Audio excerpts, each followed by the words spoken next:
Do you guys want to include last names? Sometimes we do, sometimes we don't. Let's include last names. There's like a good like rhythm to the last names. All right.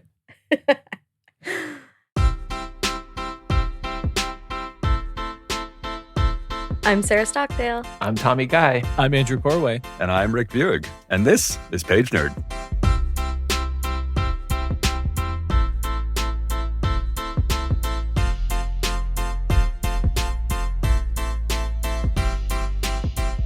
Welcome back. We're happy to have all of you. This was a book that I chose. It was my second time reading it through. It's by Alastair Reynolds, and it's part of his broader Revelation Space series. So the reason we're not doing the first Revelation Space book is that book is pretty difficult to follow and written in a very weird way. This one at least tells like a pretty cohesive story. That book was difficult to follow because this is just a sea of proper nouns. Yeah. Or I assume the proper nouns came from other books. Yeah. So this book was originally called The Prefect, and then in 2017 it was renamed to Aurora Rising. So we'll be talking about both of those names. If you Google Aurora Rising, you're going to get a book. It's not this book.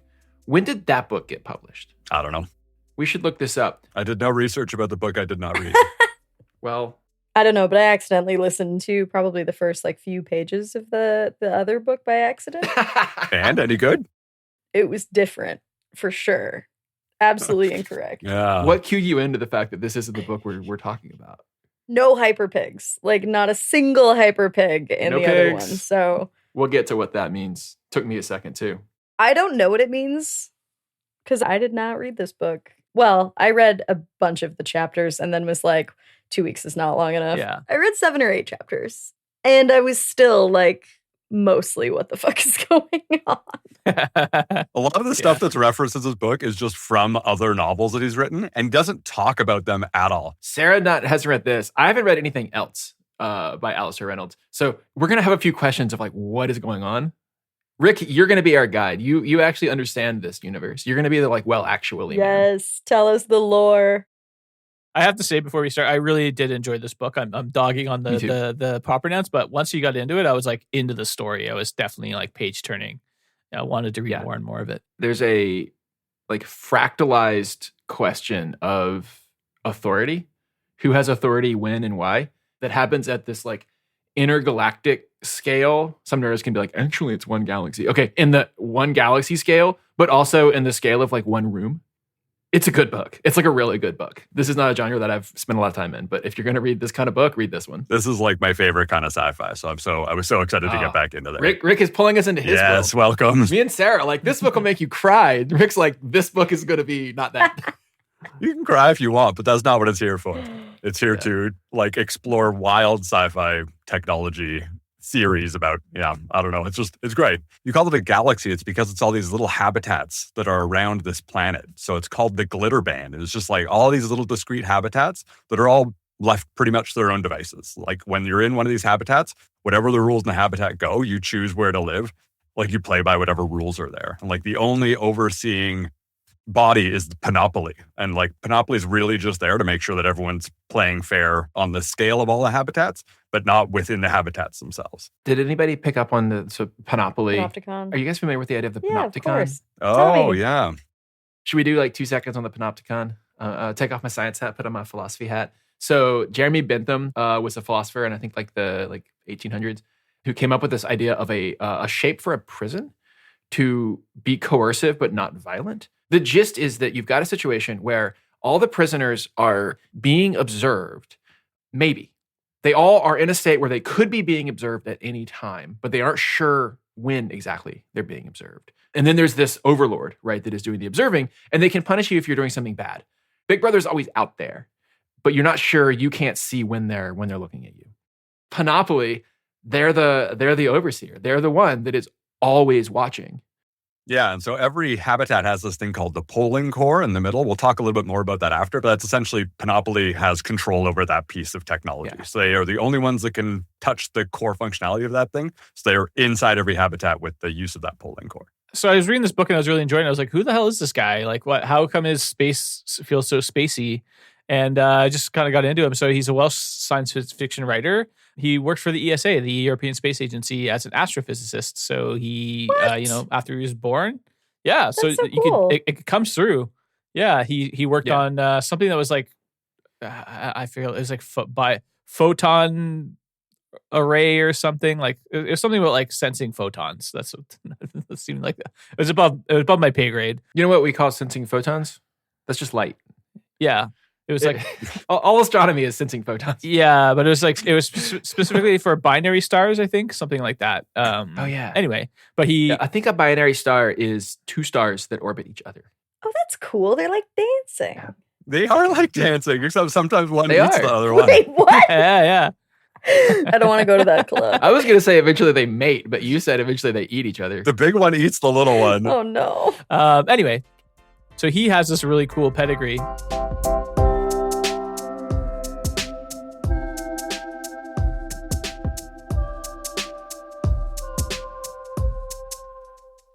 I just love authors that have this big of a universe living in their head, and then every now and then they like let you in on a piece of it. Because like a book is like a projection of the universe onto like a single set of pages. So he's got to have the whole thing worked out in his own mind before he writes a book about it. It's crazy that people do that. Absolutely, yeah. And I think it's one of those things that definitely evolves, but there must be such a big seed that you even start from. Yeah. Apparently, initially when he started writing, he didn't plot it at all. So it What? was just kind of in his head, No. and the story just kind of fell out. And then as he went on, as things I think got more complicated, he started to write outlines. And that's pretty common. There's two types of writers generally. There's what they call pantsers, people who just like sit down and write. And there's plotters, people who like have an outline and they stick to the outline. Pantsers typically don't like plotting because when they write out the plot, it ruins the story for them. Like the I'm a fun of writing is for pantser. them to uncover the story. Yeah, I'm a plotter. that's I me. like to I'm plot a little pantser bit. for sure. Yeah, I'm a pantser. In life, I'm a like jump off the cliff and grow wings. Yeah, Tommy and I are the pantsers. Rick, what are you? Oh, Panther for sure. Yeah, I don't plot on anything. I love that phrase. That's the best. And Andrew, you said you're a plotter? I like to plot. I do, there's still enough riffing in there, but I like to know where I'm going because I don't have a lot of confidence when I write. I'm like, I want to make sure I have a plot and I'm not just going off the deep end. Is it pantser like dancer or pantser like I pulled your pants down? It's pantser like seat of the pants. Oh. Yeah. PANTSER, I think. It's like by the seat of your pants. Oh, I like this word so much. I really love this phrase. I'm going to use so it. good. Yeah. It's not somebody asking me for pants. That would be pants, sir. I think I am a pantser, but I really like reading plotters. It seems like somebody planned it out. Yeah, because this book, again, like the book, it had an aspect of and then. You know, it's like this. It checks out that like maybe he didn't know where he was going. Absolutely. Like my 4-year-old nephew does this. He's like, "Oh, I've got the floor. I will start telling a story. It will go somewhere." It felt like that sometimes. That's why he had to go for the name change, right? Like he just wrote this standalone detective novel. That's all this was. It was called The Prefect and it was about this guy. And then he's like, oh, we should make it into a trilogy. So now there's a complete trilogy about him. Oh, But it was just a standalone novel. why. You've now raised a few things that we should ask: who the hell is this and what's going on? So we have the glitter band, Yeah. which my mind is it's Saturn. There's a planet in the middle called I think Yellowstone, Yeah. which has a big city called Chasm City. You got that it. I understand is referenced in other books, There was a whole book called Chasm City. and I'm picturing Saturn. There's 10,000 habitats, as they call them, anywhere from like one family lives in it, almost like a hermit, up to I think the one that comes up a lot is 60 kilometers long. There's 10,000 of these things. There's 100 million people living on them, circling the planet, and it's almost like a completely separate civilization from the planet. And each of these islands, if you will, are their own civilization, and they're all really different. Yeah. And he talks about all the different kinds of habitats that are out there. We'll go into a few during the podcast, but like he talks about whatever they're like tyrannies, voluntary tyrannies. Like there's That a one's tyrant dark. that runs the place and Yeah. people just choose to live there under this tyrant because they don't want to like make their own decisions or whatever. Like America. And then in that, yes, in that world, you've got the panoply that is the loose overseer in some sense of this civilization. They're making sure that everything stays democratic. That's the only job that Panoply has. Small d. And in that panoply, you mentioned the prefect. You've got this guy, Tom Dreyfus, and he's a prefect, which is basically like a cop. Dreyfus is just like this grumpy old man. Like he Just described as like disheveled. He has a lazy eye. He talks about like his stubble like grinding on his collar and stuff like that. Like this dude is not well put together. Okay, I did only read the first 8 chapters, but I could smell this guy. Like he has got For sure. He's got a smell. He has like a musk of like, I did put on deodorant, but it's not working very well. And I pulled my shirt out of the hamper, and maybe like some smokiness. Like I could smell him. I don't want to hug him. I think he put on deodorant, but he's never actually tried different kinds of deodorant. So whatever one he has is just the one that he uses. And like you said, it's not very effective. It doesn't work very well. His clothes, he probably picked up off the ground and smelled them, and like they smelled fine. So he just wore those clothes. But they didn't smell fine to me. No, because in this world, you have walls you can walk through that do shit like clean you and clothe you. So It's true. He doesn't smell. Nobody smells. He has to smell. Or, as we know, Pagenerd lore, what does the space shuttle smell like? Farts. Or the ISS smell like? farts. Little bit like farts. I assume that like they all live in spaceships. Maybe the whole fucking place smells like farts. Well, so they've got quickmatter, right? So quickmatter Yeah. essentially would take any of the VOCs in the air and repurpose them into other matter. Yeah, so a bit of world building backstory. Yeah, explain that. Quickmatter shows up everywhere in this book, but it's never explained. Okay, so you can't explain it. Quickmatter can be turned into anything. Think of it as recycling things and turning them into other things, but like as a wall. So they have what's called a suit wall.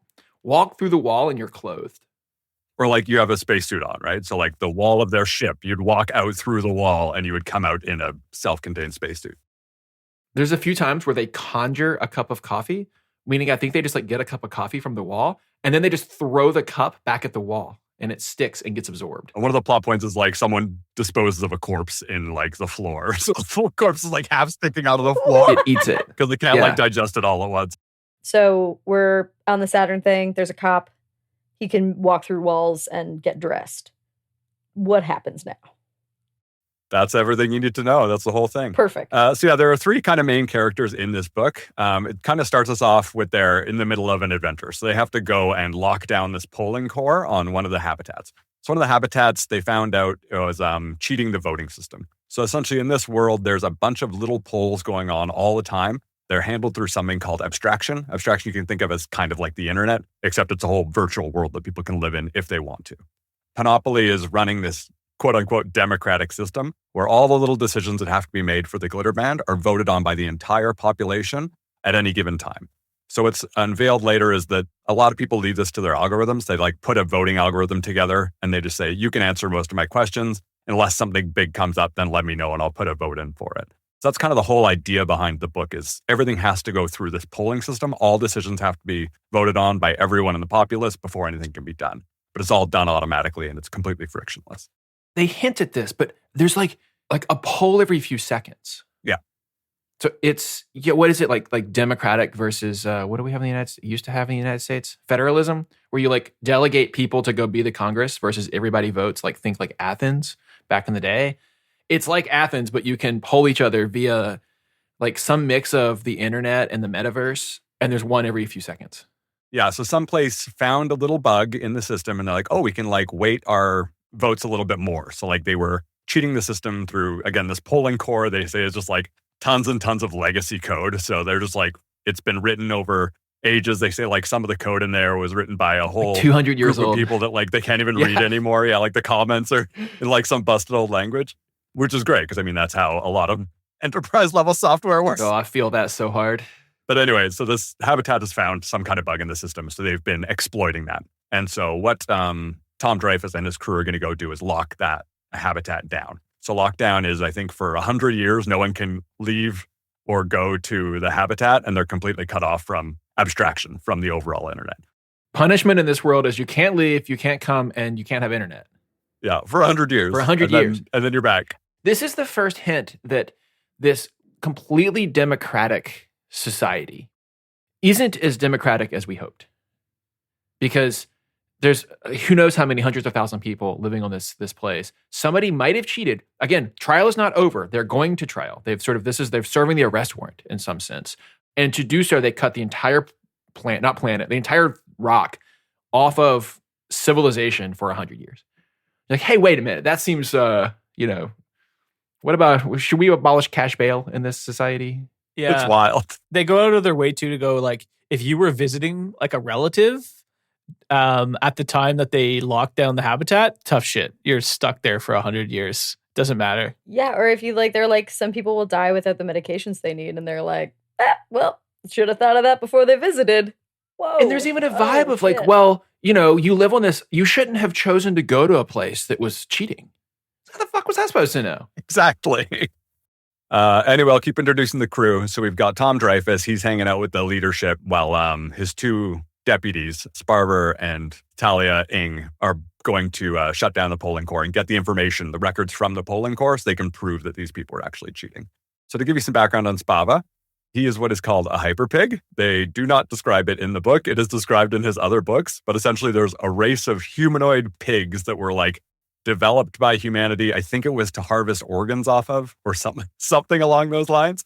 And they like escaped containment and now like are just lower class citizens. There are not a lot of hyper pigs in Panopoly, so it's a standout that Spav is a hyper pig. There's a lot of prejudice against him at Panopoly, and just when he's out, like people are very openly not nice to him. Because he's a pig. Because he's a pig man. He's a pig man. Which again is not described in the book, and it's confusing because he's a cop. Yeah. So they keep calling him a pig. He's a cop that's a pig. Yeah. They're making fun of this guy for being a pig. And you're like, maybe he's just a cop. But no, like, nope, has a snout. And it does go up later. Yeah, they do talk about his snout. They talk about like how his trotters is what they call his hands. Like they don't work the same. His fat little sausage fingers. Yeah. I didn't know he was a pig until like halfway through the book where there's he's trying to work a computer and it's like his trotters were not designed. Little sausage fingers. And I was like, what? And I laughed for like, I would say like for 5-10 minutes, just being like, this guy was a pig the entire time. I had no fucking clue. They're hooves? He has hooves? They're called trotters, I think, in his universe. And they're just like, it sounds like they're just shitty hands. Like maybe there's some hoof stuff remaining on them. I don't know. Guy. And like it says that humanity is just ashamed of the fact that they've created these pigs and that they've escaped and now are part of society. I love that they're like, part of the prejudice against them is like, we should not have done this. I made a huge mistake and now you exist and are my cop partner. It's Frankenstein, except for they're actually hanging with him instead of running away. Okay, sorry. So Spava is a pig. Thalia appears to be a normal ass human. There's also a lot of humans. We probably won't talk about this. There's like humans in this environment that are like pretty different. There's humans that the whole habitat has no gravity, and so they just like are long and stringy. But there's essentially like infinite body modification. Like you can do whatever you want. They go to a universe where someone spun up a unicorn. Like it's a fantasy universe. This guy has such a cool childlike imagination. I'm so down with this level of imagination. It's pretty cool. Despite all of this, Tom still has a lazy eye. Just get it fixed, dude. You could be a unicorn. Like, go get your eye fixed. He hasn't got time. He's got to be a good detective, okay? He seems like a very serious person who would not do the unicorn horn situation. That dude is insufferable. Okay. Polling core was corrupted. Yeah, so Talia seems to be normal. She notably has a disgraced and deceased father. He worked for Panopoly, and I don't remember exactly what he was, but he was disgraced and deceased. You find out a little bit more about him later on. I'm going to be pretty loose on plot. There's a lot that happens in this book, so we're just hitting some high-level plot points. They go and get the information from the polling core, and then they leave. I think there's a big fight scene here. Oh, it's so bloody. I assumed that the Hyper Pig dude was the bad guy, because they just go onto this rock, fucking kill everyone. There's like blood in the water. The rock it's down like for 100 years. there's like a jump scare where some of the cops come back and one of the cops just killed everybody. I'm like, these are the bad guys. And then I was like, Rick, these are the bad guys? And he's like, not really. And I was like, oh. No one's hands are clean at Panopoly. I was like, well, they called him a pig and seems murderous. So I'm just going to assume he's the bad guy. So all of the prefects have an assigned tool. It's like a weapon that has like a bunch of multi-uses, but they're not assigned real weapons. They don't get to use guns. They just have this one thing called a whip hound. And it's kind of like a technological dog. Like they have to train these things. But it's the shape of a snake. Yeah, it's a stick with a filament that comes out, like a long diamond-tipped filament that they can like use for cutting. Pretty good at murder. It's fairly autonomous. They can like train it on someone, and then like if that person moves, they'll like the whip hand will go and destroy them. It's also something called sword mode, so you can just use it straight up as like a sword. And then there's grenade mode, so you can blow stuff up with it too. It's just like this general purpose thing. But importantly, like That's the only weapon they that they have have. unless they get voted to get more. Do you guys think that they use the whip hands once in a while for sex stuff? How? I feel like it's long and slender and it obeys your commands. We have to edit this out. No. This is a different book.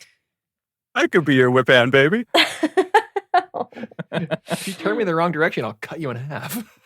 That seems dangerous, but people do dangerous. Yeah, it seems really dangerous stuff. Because there is a part of this Man. book where a whip hand goes into a person, and it sounds like it's pretty Yeah. miserable to get it out. Pass.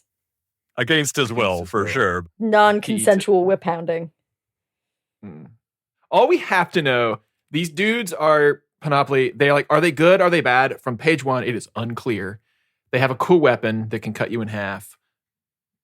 And they realize that there's a bug in this software that conducts the polls, right? And again, small d democracy. Everything is done by polls. So if there's a bug in the polling software, this can do two things. One is you can cheat in the polls, and the other is people stop trusting polls. Ask me how I know. And they need to go and patch that bug, which is not uncommon because they're dealing with 200-year-old software. Yeah. So Talia is like the person that she's the tech whiz, so she spins up this patch for it. She also goes through the polling data, finds out they were cheating, so they stayed locked down. And while she's spinning up this patch, Dreyfus gets assigned to figure out why this other habitat called Ruskin Sartorius has been destroyed. So he's going to go and investigate why this habitat was destroyed. He's investigating a murder of 900 people. 960 people, I believe. Yeah. So one of the important things here is this place has been like essentially cut in two. The habitat is still kind of there, but no one is alive on it anymore. It would have totally depressurized. It doesn't look like it was blown up. So a lot of like the weapons they use are nukes. They use nukes in space for all of the big heavy lifting that they have to do. Again, they have to pull before they can use or do any of these things, but it doesn't look like a nuke was used here. So we're trying to figure out what happened to this habitat.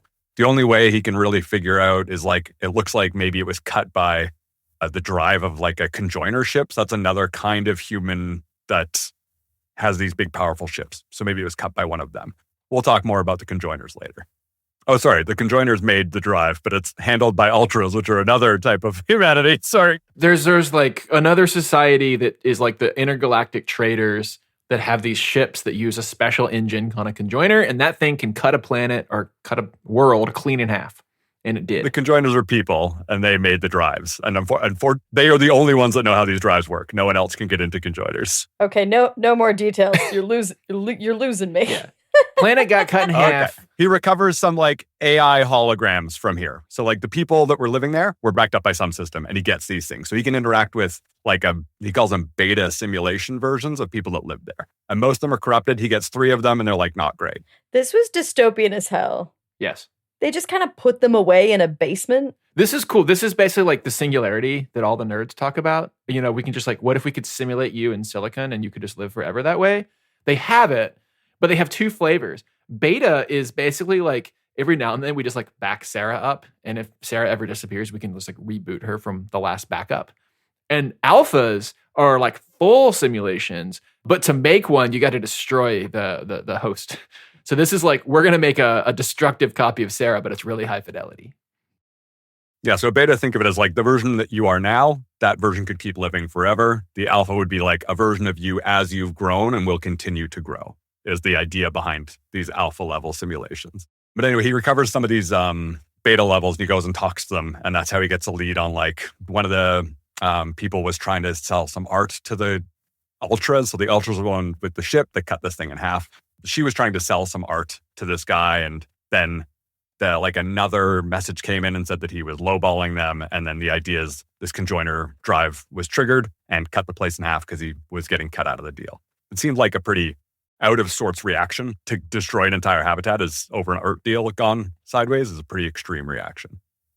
Here we talk about the ultra parking swarm. These people that fly the ships are called ultras, and they're like humans that have modded themselves out in all these wild ways. So instead of thinking of that genetic modification where you make yourself into a unicorn or a hyper pig or whatever, this is like the idea that you're adding in technology. So you're kind of like cyborging yourself up, but importantly, you're still in control. When I talk about the other people, the conjoiners later, they are importantly part of like a hive mind. So they're like fully integrated technology and they're a hive mind. So the ultras are not that. They're like one step below that. but they are not what they call baseline humans. So Ultras not baseline humans, are like modded out. And they fly through space. I picture these as like pirates almost. They're traders. So they come to the glitter band, they leave to other galaxies, I guess. They go somewhere else. Nobody really trusts them. They all kind of think like these guys are dangerous and have sort of their own moral code that is indecipherable and bad. So of course, like, these guys with these powerful motors cut a planet in half because they were pissed on a deal, like totally checks out. And like an undercurrent through this part of the book is Panoply now has to manage the fact that the entire glitter band is pissed as hell because these guys they don't really trust cut one of their worlds in half. But importantly, their ships are way more powerful than anything the glitter band has. Like if the Ultras want to destroy this place, they could. They need them as a trading partner, so they're not going to. Like it's working while it's working, but yeah. They could destroy them. Yeah. And like we have now talked about as much as the book talks about that fact. Just know this whole time there's this other war that's about to brew because these assholes cut our planet in half or cut one of our worlds in half. And so what happens is Tom essentially goes to try and talk to the ship's captain, and the ship captain ends up being like launched out of the parking swarm because they find that he's guilty enough. They crucify him on the front of his ship. That's exactly it. And so like Panoply has to destroy it because the ship is just like being fired at one of the habitats. So Tom goes and talks to this guy, figures out that like pretty much he didn't trigger this thing. Someone on the ship did this, but like it wasn't of the volition of the Ultras. The pirates were framed for cutting this planet in half. Yeah. Exactly. Is what we believe happened. This is where like I started to get really interested in who Alastair was, because the name of the captain of the Ultras is Dravidian, which is like a historical people of India. He's choosing names that are like from Earth, like Yellowstone, that kind of stuff. But he's using other cultures as well. So you can tell like he's really a fan of history. We also find out about the Clockmaker here. So we find out about the Clockmaker through, I'm not going to pronounce this correctly. It's a very French sounding name. Amornier, something like that. She's the supreme prefect. So she's essentially running all of Panoply. She's been doing this for ages, but she's had this like machine strapped to the back of her for the last 11 years. It's called the Scarab, and it like is inside her nervous system. And she has this whole group of people that are like studying this thing to figure out what happened. What we find out about this is like there was a robot called the Clockmaker, and he like was just building all these cute little fun clocks. And he was like living on some other system doing this where they like took care of people that weren't totally with it. And they were taking care of this Clockmaker. And then suddenly he like broke loose. He like broke containment, and all of these clocks that he'd built were like tools that he was ended up being used for his escapes. Like he looked like he was building these fun little toys for studying, but they were like useful for getting out of there. So he escaped. It was this big emergency in the glitter band, and they managed to, as they say, destroyed the Clockmaker, but they didn't actually destroy the Clockmaker. And so the Clockmaker attached the Scarab to the leader of the Panoply, the Supreme Prefect, Amornier. He's just like Shadow in the book. Yeah. At this point, right? The Clockmaker is out there. You know very little about him other than this weird like trope of, escape from the insane asylum, makes weird artifacts, including this evil thing he did where he attached one to the leader of the police. If she goes to sleep, it'll kill her. If anybody comes within 7 meters of her, it'll kill her. So she's just on drugs, kept awake for 11 years. Yeah, she's like on a system that pulls they call them sleep toxins out of her system. So like that's how she doesn't sleep. Which honestly, that would be kind of cool. It would be kind of cool. The Ultras do it too. One of the Ultras asked like, hey, do you have a system for clearing out my sleep toxins? Yeah, they like go on dialysis, but for lack of sleep. I love sleep. I want to sleep. But I also just absolutely love the Clockmaker as a villain. Like that's such a dope name. This guy's a Batman villain. He's making little like trinkets and clocks, but at one point he embeds himself in a clock so that later somebody like opens the clock and he escapes that way. Like he's just like, yeah, this character is pretty cool. It's cool. That's yeah. so cool. I really like the Clockmaker. I also really like Jane Amonier. And the book kind of gets a little political. There's other potential Supreme Prefects, and Dreyfus and Jane Amonier are like thick as thieves because they have a really good judgment. They tend to be very correct in assuming when people are lying and when people aren't. And I thought their relationship here, like Dreyfus goes in and I guess he was there with some of the Clockmaker stuff and they really bonded. But he's always got this one thing I liked about Dreyfus, even though he's like kind of this gruff idiot cop guy, he always had his friends' backs. And throughout the whole thing, he was always like, no, I trust Talia. No, I trust Jane. No, I trust Sparver or whoever, right? Too much. You thought it was too much, Tommy? Oh, I thought it was way too much. You think you trusted too much? I think this is intentional, but there's a riff on like procedural dramas in this. And one of the procedural drama riffs is you've got wizened older woman, leader of the organization, who has the most trusted deputy for some historical reason that you'll learn about later. That's Tom Dreyfus. And Tom Dreyfus is this like mix of gruff outer man with like too much facial hair and a lazy eye, but also he's got this soft spot where he like maybe overly trusts his lieutenants. I don't know. It felt like a bad TV show sometimes. We're shouting out our favorite libraries and bookstores. So today's podcast is brought to you by Third Place Books in Seattle. Third Place Books, it has 3 locations. My favorite location is in Seward Park, so in South Seattle. It's a bookstore, but it also has beer and coffee and hamburgers. And you'll know you're at the right place on a weekend if you walk around the corner and there's just so many strollers you can't get through. And like kiddie bikes. Everybody in Seattle buys an e-bike when they have a kid and they put their kid on the back of the e-bike, rain or shine. We're hardy people. There's just like wall-to-wall bikes lined up of all the kids that are in there. And the parents are drinking beer and the kids are like raising hell. There's an arcade. It's a lovely third place in the world. And it's also a bookstore. And I didn't buy this book there, but I bought a lot of books there. I bought Andrew a book there, but I haven't mailed it yet. Oh, thanks, Tommy. Well, actually, I bought your kid a book. I'm just going to tell you, it's called Quantum Physics for Babies. And that came from Third Place Books in Seward Park. So anyway, he talks to the captain and gets some information out of him, and then goes back and talks to the artist, the beta level artist again. After talking to the beta level artist, he uncovers like this link. So someone's corrupted this beta level simulation. She's like essentially dying. She can feel herself, as she describes it, being eaten from the inside out, I think. And so this little fact that he was trying to get out of her, that she wasn't willing to give up, she says like on her deathbed, this beta level simulation, she says that there's a tie to the Nervile Lamontov family. Nervile Lamontov. Man, it just feels good to say that. I don't know. Something about that phrase. I don't know where from, but Nervile Lamontov. Yeah. That is nice.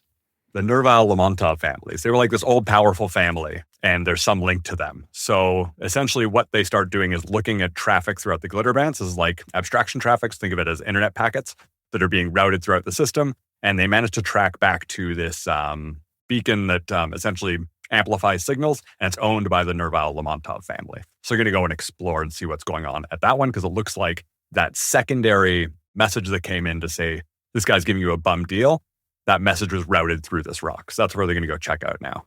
When they go to land on the asteroid, the investigate the signal, it's like an asteroid. And when they get close, their ship gets attacked by a bunch of missiles. Yeah.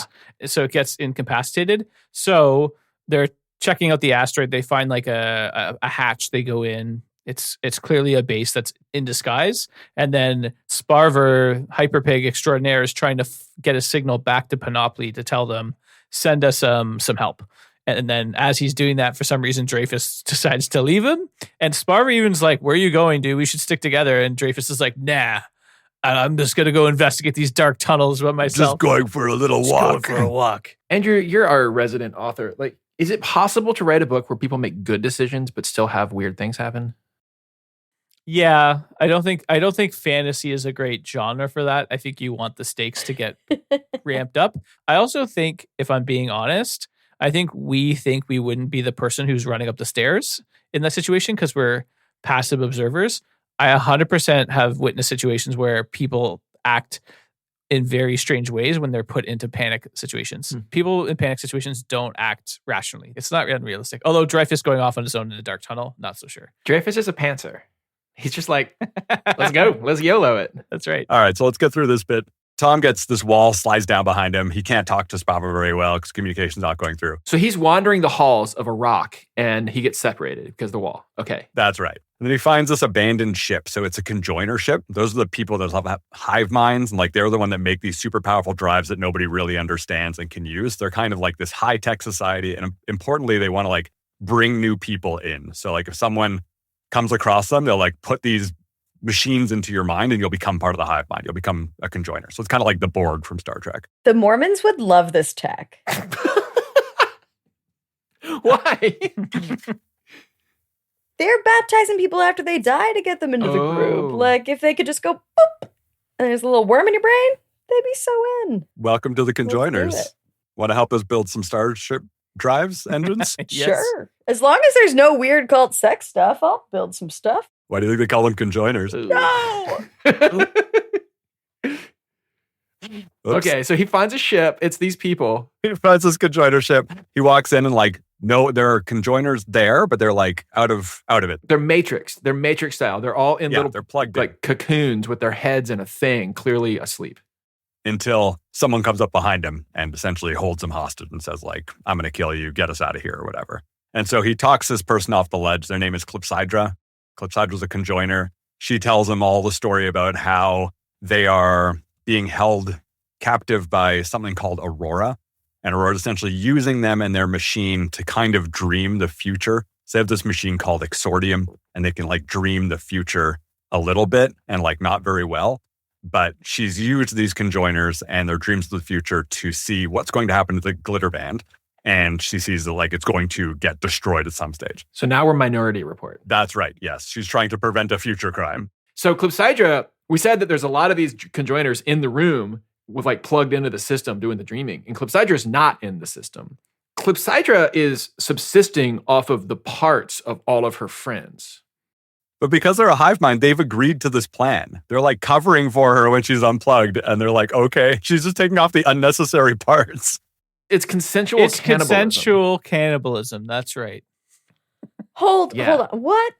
So, okay, here's what happened, Sarah. Okay. So Aurora, this All right. thing shows up and enslaves all the conjoiners and is like, you're my slaves now, and I'm gonna put you in permanent sleep, and you're gonna dream the future. And if you dream a future I don't like, I'm gonna Yeah, torture these you. books. Oh, And they're like, I don't know what to tell you. It's like What? dreams. I can't control it. But they figure out how to have one of them break out and be awake and try to like figure out how to get them out of here. But while she's awake, until she figures out how to get them out of there, she needs to eat.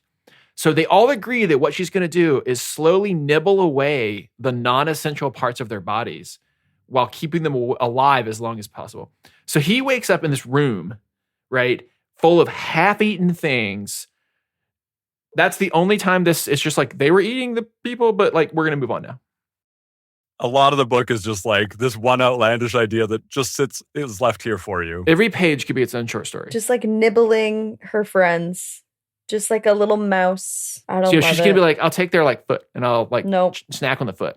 Pass. And then she's like keeping track of, well, who's had how much eaten so that I can like, can't eat the like important bits. Oh, she's doing cannibalism math on her friends. All right, let's go. Let's get away from Yeah. Put some math on her Let's- friends. let's- My favorite part about this whole story, first of all, Clepsydra was my Dear favorite Lord. character in the book, other than Talia. That's a dope name. Clepsydra, first of Yeah. all, cool name. Second of all, one of the things that I thought was kind of funny was she's doing all this like cannibal math and consensual cannibalism. And what she's doing with the body parts is like running off to a hovel somewhere in the hollow asteroid and cooking them on a hot plate with whatever gas she can burn. This is the most like advanced hive mind cyborg cooking on a fire like a cave person.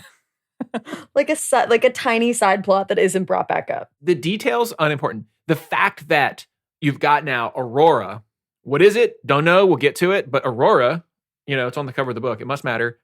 Has enslaved these people, clearly very powerful, and sees the future. And Tom, one of my gripes about Tom is he's almost like preternaturally capable of putting things together. Yeah. He puts together like, oh, all of this is connected. There was this one guy that did a crime about polling. There was this other thing that got cut in half. And I just found this weird shit going on. All of it is connected. He like kind of gets there too fast, in my opinion. Yep, I could see that because this is where all the connection comes in. So I'm kind of going to open it up here. Clepsydra kind of tells him what's going on. Importantly, she's a conjoiner, which means she has all this tech living in her. She can essentially control any tech that she sees around. So it's weird that she can't escape from this ship. And that's because we find out that Aurora is essentially this high-level AI. So she's living in the glitter band somewhere. She's either distributed across a couple of different pieces of technology or something like that. She's living somewhere and she's controlling the technology around this conjoiner so the conjoiner can't escape. So that's what Aurora's power is. All-powerful AI who lives in the abstraction, which again, the abstraction is basically like the metaverse meets the internet. Okay, so now it's a sci-fi horror fantasy, and we're getting a little spicy Terminator situation. I didn't get spicy Terminator. Not spicy. She was a little girl from What? a failed experiment that essentially tried to make alpha level That's Aurora. Simulations. Yeah, so Aurora was a little girl that, like, they call them the 80. So these initial group of people, there were 80 people that were made into alpha level simulations.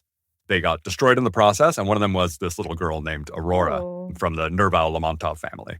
They were sold immortality. Okay, so immortality is a key thing in this book. People seem to live quite a long time.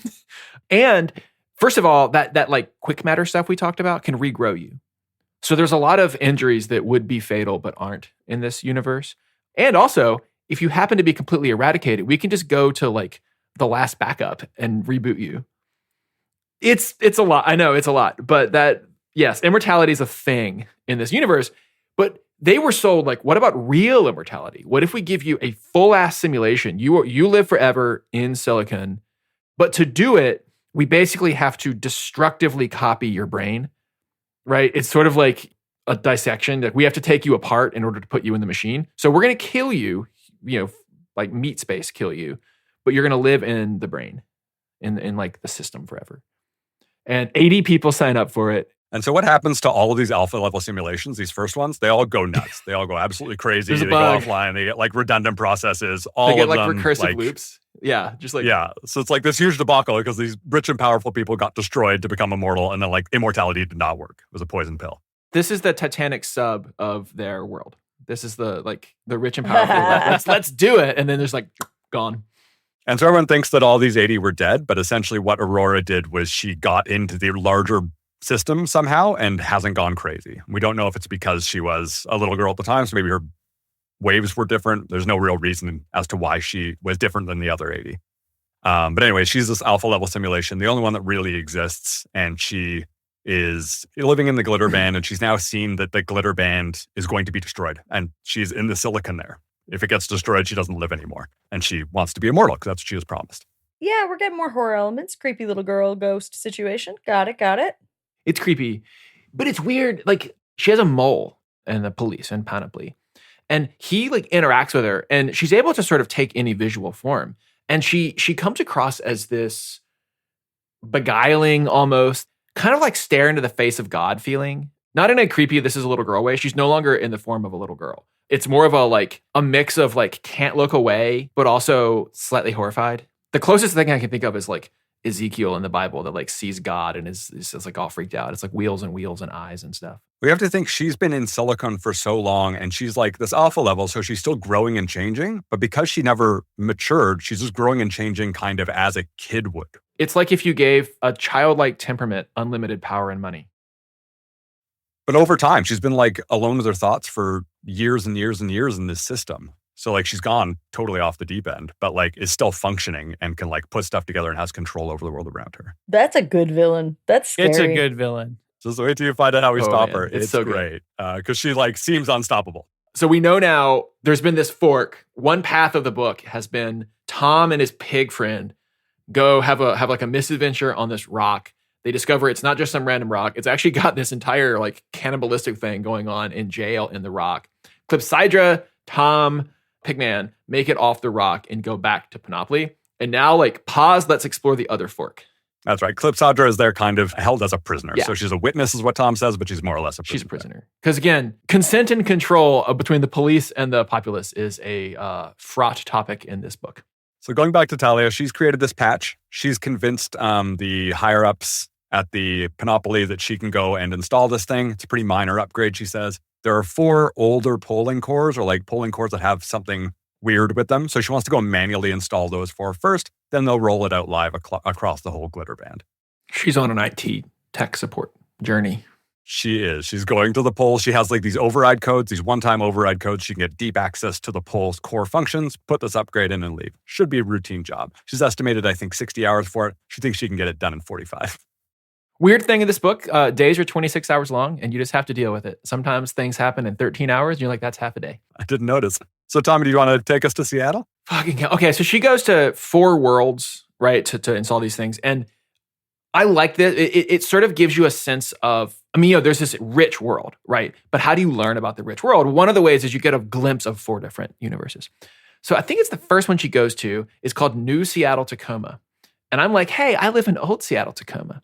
So this one is, what did we do to this guy? Seattle has turned into disembodied, chronically online heads. They've put all the organs that are required and all the glands into in a suitcase.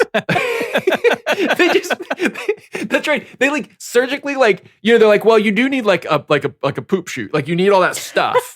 But we don't need to have it long and skinny. We could just make you a blob. Bones and muscles to control it. Yeah. It's weird.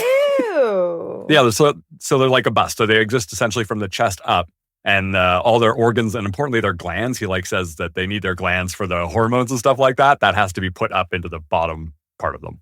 So they just are this group, this giant cylinder of busts that are all connected to abstraction, and they live completely in abstraction. It's so good, this scene, because Talia is basically like, what the fuck's going on here? And it's playing on her face. What the hell? And there's a guy I think his name is Newkirk. That's the person, the suitcase man head that meets her. And he's like, you think I'm not a person anymore. I'm still a person, I have all my glands. Everyone knows glands make the man. Like he's so proud of his glands. It's pretty good. And Talia's like, all right, dude, where's the core, please? I'm tech support. Like, I don't know what to do here. I don't give a shit about your glands, dude.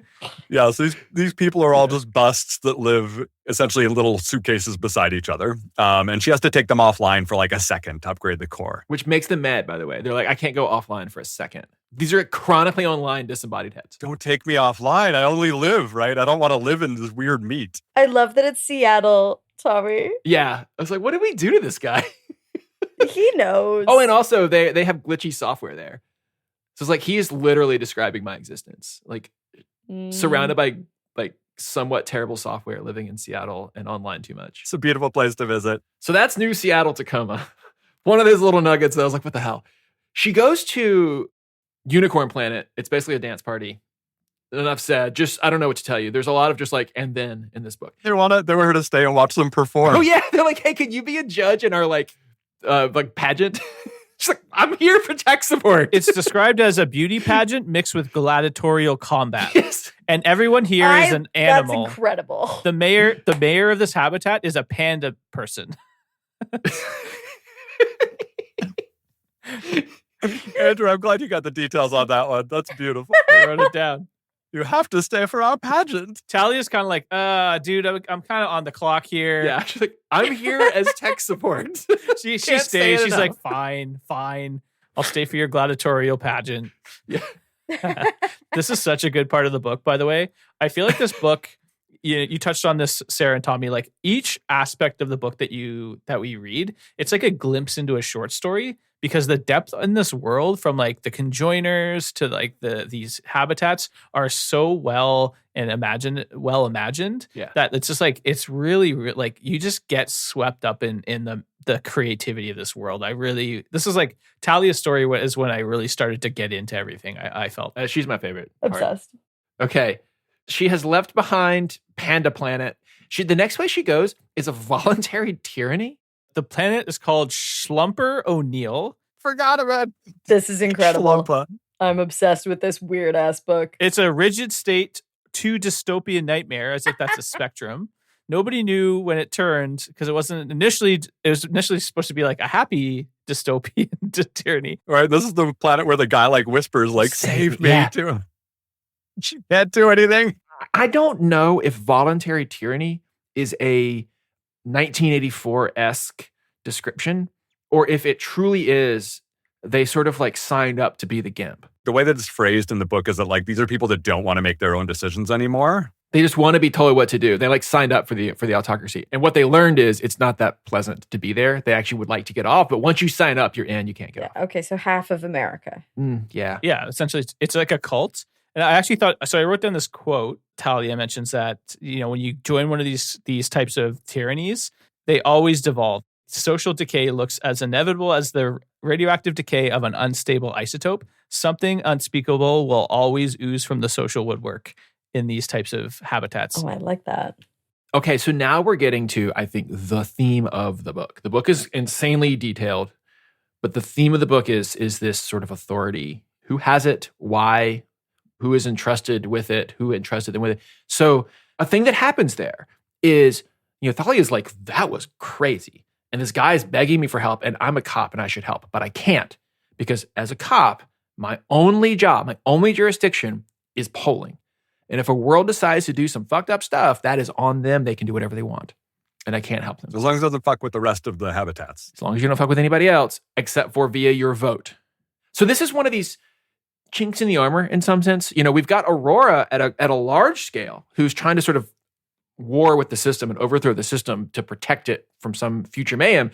And down at like it's sort of fractal, down at the lower level, Thalia is all of a sudden being like, is this system good?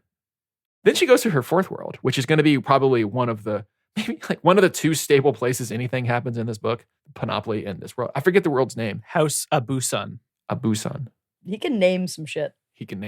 Yeah. This is what frosts me. Every name is crazy and some made up, except for New Seattle, Tacoma. It's like, why are you picking on us? It's weird. Yeah. You know why. You know why, Tommy. Picking on you. You know why. Anyway, yeah, that's probably why. Your city is basically 2 companies. 3 companies. We also sell coffee and disposable cups.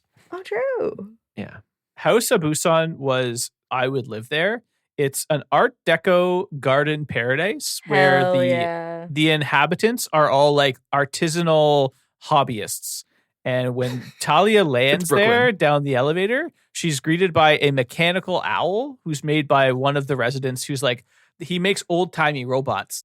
The best thing about that owl is always says, I'm a good bird. I'm a good bird. I'm an excellent bird. I'm an excellent I want that on bird. A sticker. Miracle bird. Miracle bird. Is the name. Miracle bird. The flying metal contraption. Yeah, so this society has no leaders. There was like a randomly selected delegation to meet her, one of whom happens to be like a guy who makes antique stuff. Birds. This is when I choose. This is my house. I'm choosing this house to live in. Oh yeah, this place is great. Talia is basically like, how the fuck do these people make money? Because like you still have to like pay for the habitat. And it turns out that they have what they call a weighted democracy.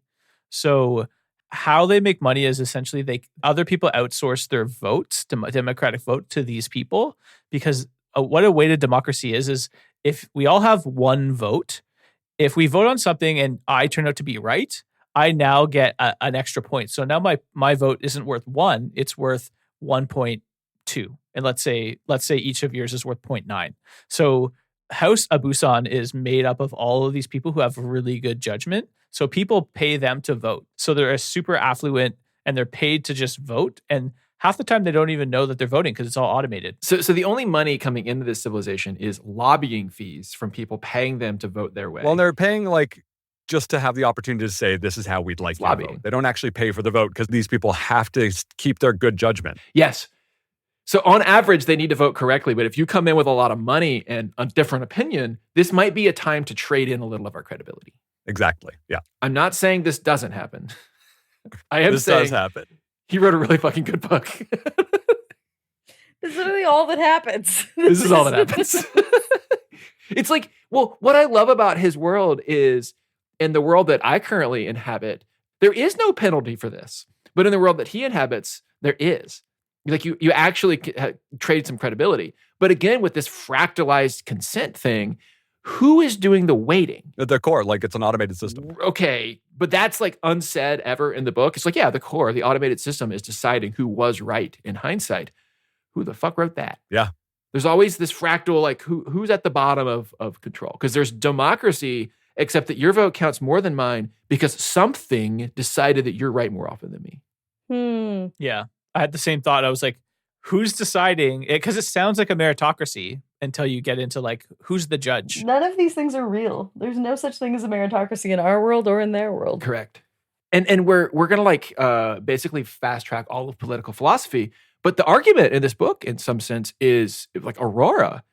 the maybe evil character, is basically saying, I'm a philosopher king. Like, you guys have like a pretty weird system. I should be in charge to protect you from the thing that is coming because I am, machine god.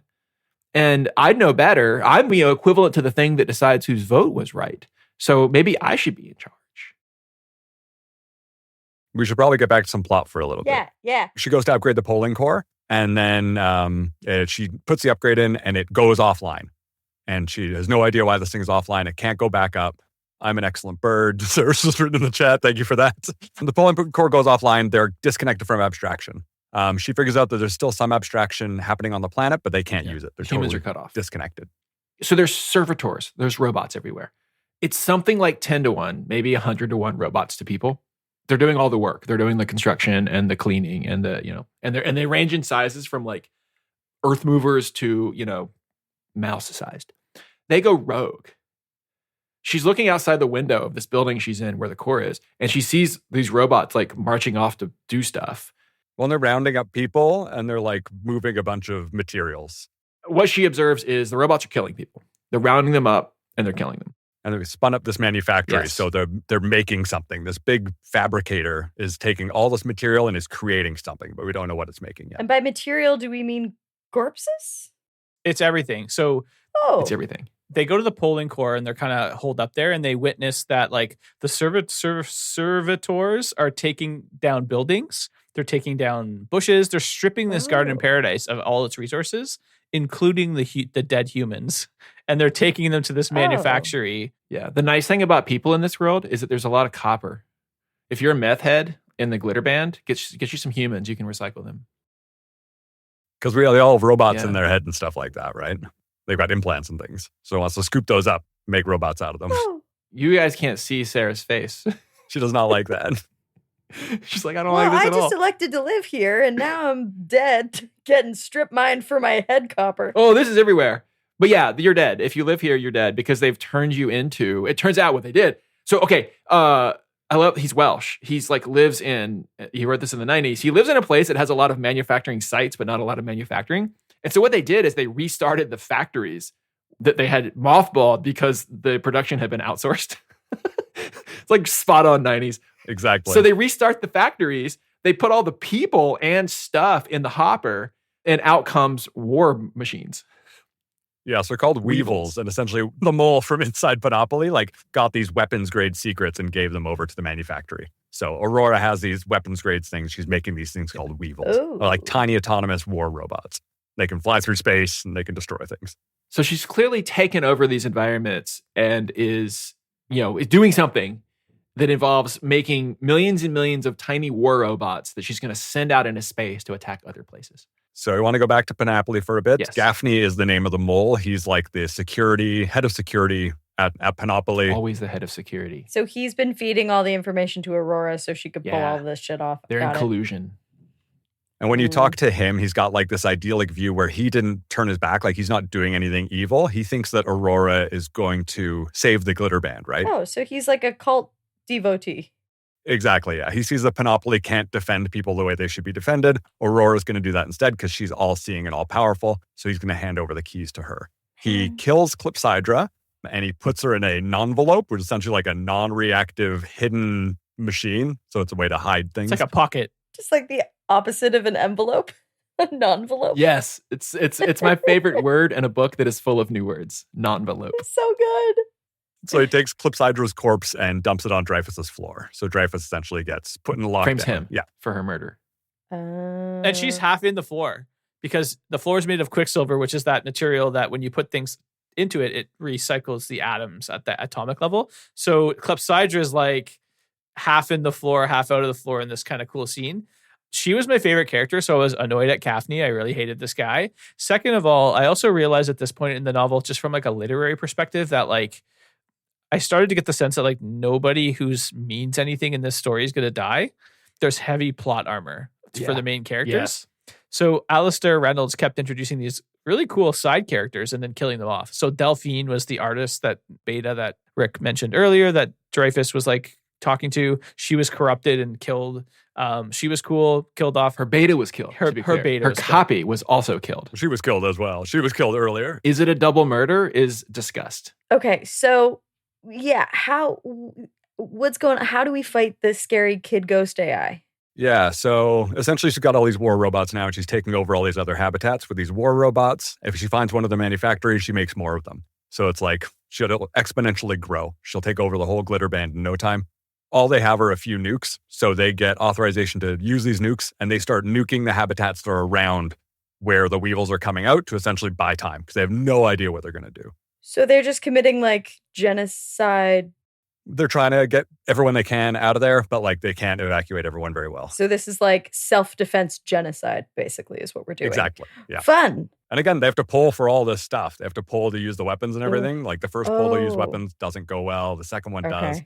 So it's slightly democratic self-defense genocide with space nukes. Yeah. Got it. Yeah. Basically, all the other habitats are voting to destroy these habitats because they don't live there and they want to live. Dreyfus has this idea to continue looking into this place called the Shroud. And the Shroud, it's explored in all the other books, but essentially like a area in space that is totally blacked out from the rest of the world. They don't know what's going on there. That's why they call it the Shroud. You can send things in there. They'll come back like reconfigured and weird. And any person that's gone in there usually don't come back, or they come back totally insane. This guy, Philip Lascaux, went in. He came back out and like was still able to talk kind of about what was going on. He was pretty out of his mind, but not totally out of his mind. What ended up happening was he got turned also into an alpha level simulation. So they destroyed Philip Lascaux because they wanted his weird shroud affected brain patterns to see what they could find from them. And that AI is essentially what went into the Clockmaker. So we learned the Clockmaker. So we were introduced to this robot called the Clockmaker, and we know that he is also an alpha level AI that essentially went off the rails and killed everyone years ago as well. They said that they destroyed him, but they kept all the little trinkets that he made. And like Tommy said earlier, the Clockmaker actually snuck himself inside one of the trinkets. This is a Horcrux situation. Get your shit together. Of course. Destroy the trinkets, you idiots. They wanted to keep the little trinkets to study them. Why do we need to study the thing that the evil guy did? There's only one reason. It's to do evil. They didn't know that it was an alpha level intelligence. They thought it was a unique form of intelligence that had never been discovered before. That's why they cared so much about this. But they also had to destroy him for being evil. So they were like, well, this thing is dangerous. We should study how to do it. Come on, man. So essentially, they've been running this dark op called Firebrand, which only the top level at Panoply knows about. She mothballed Firebrand a while ago. They had the Clockmaker in custody. Firebrand kept going behind the scenes without her knowing about it, without anyone in Panoply knowing about it. So there are people at Panoply that have the Clockmaker. And we found out that that's why Ruskin Sartorius was destroyed in the first place, because that's where the Clockmaker was. They got him out in time, and now he's being stored on Yellowstone in a old tokamak. So tokamak is a thing. Tokamak? I don't know. That's a real thing, by the way. You've heard of nuclear fusion. So nuclear fission is when you take an atom and break it apart. Think like atom bomb or all nuclear reactors today. Nuclear fusion is what happens in the sun, where you take like two hydrogens and make a helium. And this releases a ton of energy. It's very clean. If we could figure out how to do it, we would have free energy forever. We can do it. We just can't do it where we get a net benefit of energy out. It's not worth it. But a tokamak, the thing that they use as a jail for this hyper being, is the thing that we use today for fusion. It's basically incredibly powerful magnets that can force hydrogen so close to itself that it bonds and releases energy. And they're like, that's the thing we need to do to force this thing to stay in one place. I thought it was kind of nice. You can tell that this guy is a real scientist. It's the only piece of technology in this entire fucking book that is real. But it's like old. They call it like on an Americano facility. Yeah, it's like a piece of junk from like a colony, from some things that came from maybe America. But the way they got there is they were put into a machine as an egg, and the eggs hatched when they got to the planet. And you read that and you're like, yeah, no problem, no questions. Let's keep going. Anyway, so we're wrapping up the plot here now. Tom Dreyfus goes down to this facility. He is talking to the people there, trying to convince him that he can talk to the Clockmaker and use the Clockmaker to fight Aurora, essentially. Gaffney escapes prison and comes down and tries to destroy the facility, to destroy the Clockmaker so that the Clockmaker can't fight Aurora. He ends up releasing the Clockmaker and destroying the whole facility. So a bunch of fight scene goes down at the facility. And Dreyfus ends up talking to the Clockmaker.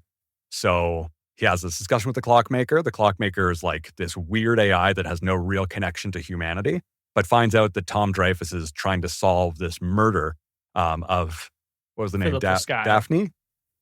Oh, Delphine. The beta. Delphine and all the other people from there. And then now he's also looking into what happened to Philip Lescai, which is who the Clockmaker's alpha version was based off of, right? So the Clockmaker's like, oh, okay, I need you to solve who killed me. So I'm going to keep you alive. But you've got a good idea, like distributing myself out of this one single robot that could be held in the tokamak and going instead into abstraction. The network. So the Clockmaker essentially goes into abstraction. And since Aurora is also there and the Clockmaker could destroy her, what they do is they both like their processing nodes, which would be in one habitat so they could communicate really quickly. They spread those processing nodes out across the glitter band. So all of their thoughts are very, very slow.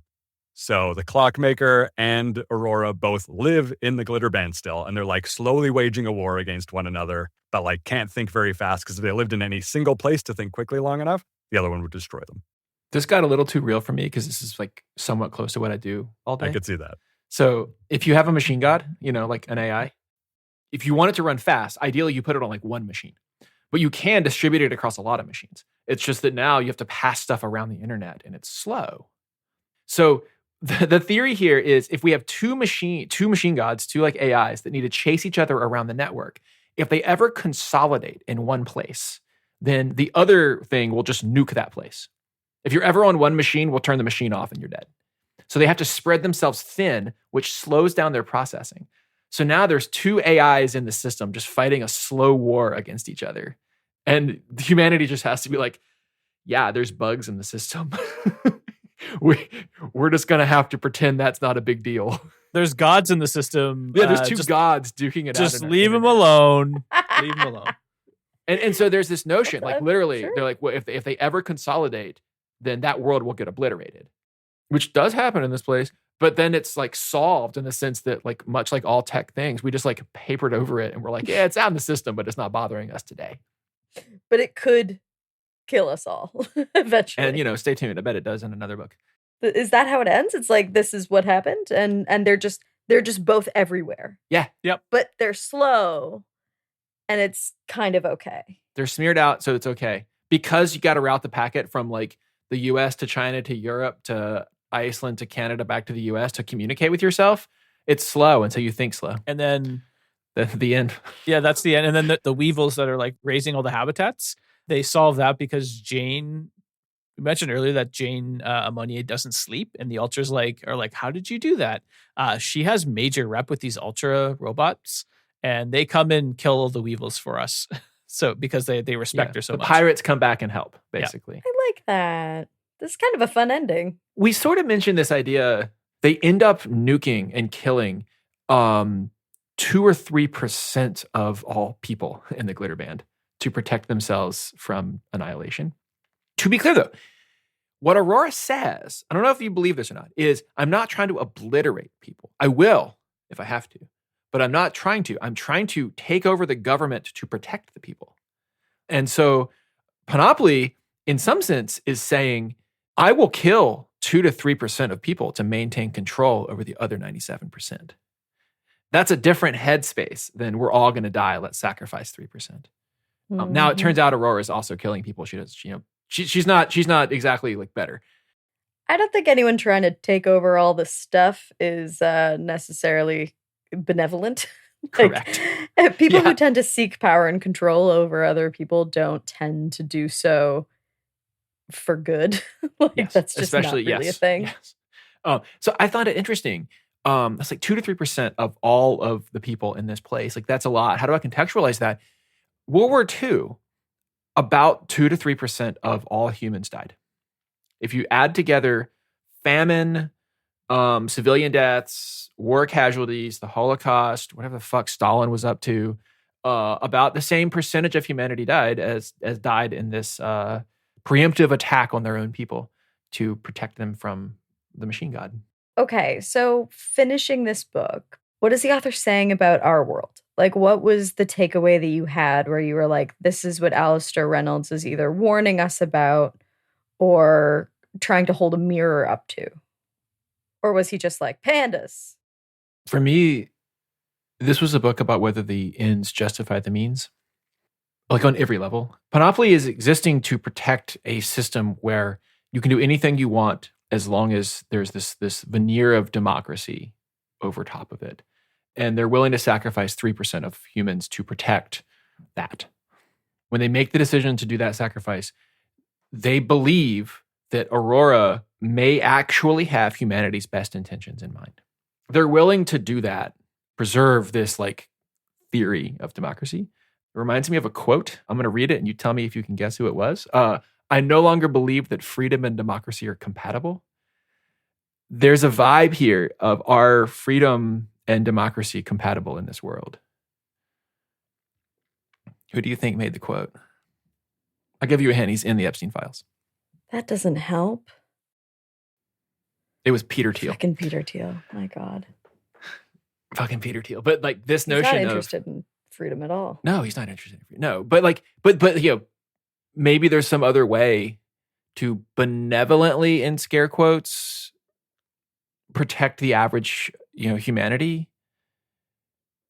There's that vibe throughout the book. What's the right mix of freedom and democracy? And democracy in this book has become a talisman, right? Of course we have freedom. We have perfect democracy. We vote a few times a minute. I mean, obviously you don't. You just outsource that to some sort of machine. And sometimes you pay off this planet who's just like riding the correct amount of influence. And also, if somebody else fucks it up, we're going to cut you off from the internet for 100 years. But we have democracy. And I think that play was like the magic. I'm going to take your freedoms to keep you safe is a theme throughout history and is a very pressing one right now. Yes. Just, you don't need a constitution. Just listen to me. Do whatever I say. That'll make you safe. And Panoply being, the panopticon, let's surveil you. Yes. As a form of keeping you free. And that is something that you mentioned Peter Thiel. Yeah, that's what that guy wants to do to the whole world. Ooh, yeah, I he's even real am into that. anxious about people walking around wearing meta glasses. You don't know when you are being surveilled and filmed in public right now in our current world. And I feel like sci-fi authors have been warning us about surveillance and control and the veneer of democracy when democracy isn't upheld by the idealists. Like, I want to read this book because A, it sounds bananas. It's a trip. And B, this is interesting. Yeah. Do some light drugs and then read this book.